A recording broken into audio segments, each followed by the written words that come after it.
on Sunday after the game? It was definitely rough. It wasn't fun. Put it that way. I want to ask you a question about Michael Thomas. Mm-hmm. Obviously, redshirted last year. Could you kind of describe his development?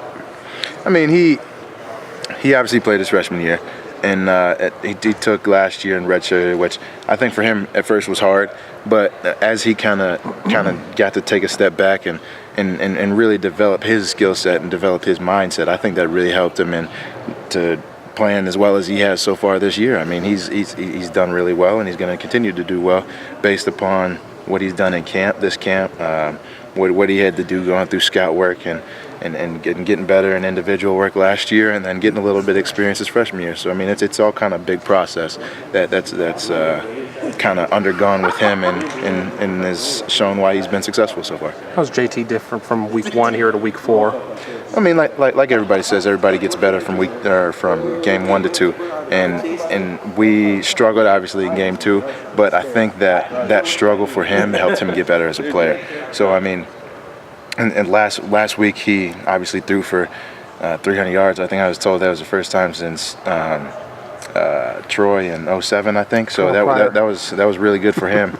Terrell actually did it. Terrell, sorry. The name that cannot be named. But I mean, just doing that is obviously, I mean, it's going to work wonders for his confidence. I mean, in practice so far this week, I mean, you can tell he's launching the ball a little bit better. He's more confident in everything that he's doing, and that's really come to fruition this week.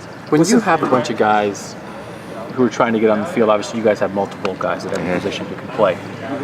What do you think? How do the coaches evaluate who they're going to put out there based on who's like a fast guy who can make a play versus who's like a complete player who maybe can do, make a block or do some other things that are going to help the team? Everybody, at least the receivers specifically, everybody has their own skill sets that everybody specializes in, if you want to say. I mean, we're all great athletes. We're all great receivers, and because we all are succeeding in certain areas of our game, that's why so many of us are getting playing time. And granted, there are definitely things that all of us need to improve on. But at the same time, since we all have developed so much, it's great to kind of see us all get out there and be able to do some stuff, make some plays, and really go out there and have fun. And that's what kind of the main thing I took from last game is we just got out there and we're able to be hungry and have fun again. So, what's the biggest challenge with Cincinnati's secondary? To be honest, I haven't watched too much film on them just yet.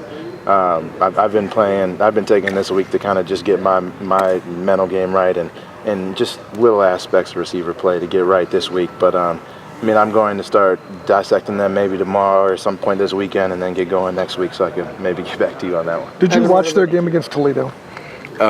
Yes, because we were in the hotel and we got to watch a little bit of it. I just wonder what your impressions were, because they were. I mean, they threw the ball really well. They came out hot, but I didn't really get to see much of the second half. I think they started to come back. It was right before I went to bed. And you saw the best of them then, because Toledo scored like 21 in a row in the third quarter. I mean, they definitely came out fast, and it's going to be an exciting game. And coming from two Ohio teams, it's always going to be, it's always going to be a battle. So it'll be exciting to play them, and I'm looking forward to it. You guys have won 39 in a row against Ohio colleges. Mm-hmm. You ever worry about perpetuating that? Well, I mean, we're going to treat it as another game. We got a night game in the shoe, and we got to defend the shoe. We got to do whatever it takes to win that game, and we're doing so through practice, through mental preparation, and through the day-to-day grind. Evan, you're a football player. When people talk about football, I hope so. Can't argue with that. When people are talking about football right now, whether it's the NFL or college, a lot of times we're not talking about